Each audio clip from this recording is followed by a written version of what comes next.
Si vous recevez ce message, c'est parce que j'ai besoin de vous et je vous explique pourquoi. En 2015, je pars direction le Togo et je fais une rencontre incroyable avec un groupe de femmes au sein de l'ONG Pax à Amlamé. Des femmes courageuses, déterminées, debout, avec leur force et leur fragilité comme tant d'autres dans le monde. Elles se battent pour ce droit qu'elles n'ont pas eu enfant, celui d'apprendre à lire et à écrire. En 2018, lors d'un 3e voyage, nous avons la volonté avec l'ONG Pax de sensibiliser davantage sur l'accès à l'éducation dans le monde.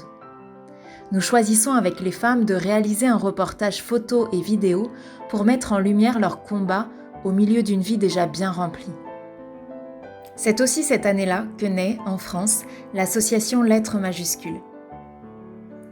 Elle accompagne actuellement, grâce aux dons, 4 classes d'alphabétisation. Soutien financier aux enseignants, achat de matériel scolaire, d'outils pédagogiques. Ce sont plus de 70 adultes, majoritairement des femmes.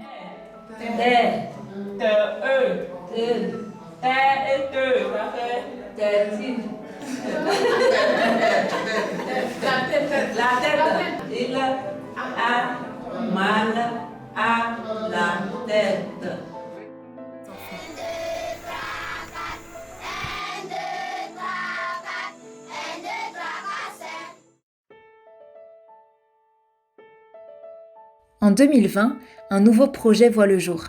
3 écoles non formelles ont été implantées par l'État togolais. Une expérimentation sur 3 ans pour permettre à des enfants de 9 à 14 ans qui n'ont jamais ou très peu été à l'école de pouvoir être scolarisés grâce à un dispositif renforcé. Ce sont des enfants orphelins, de familles démunies ou très éloignées des structures scolaires. Ils récupéraient auparavant de la ferraille pour la revendre et se nourrir, ou travaillaient dans les champs avec leurs parents. Suite à un constat rapide d'absentéisme, un manque de concentration et de fatigue en classe, l'ONG partage avec l'association le besoin de construire 3 cantines solidaires. 80 enfants bénéficient aujourd'hui d'un repas chaque jour d'école et poursuivent ainsi leurs études dans de meilleures conditions.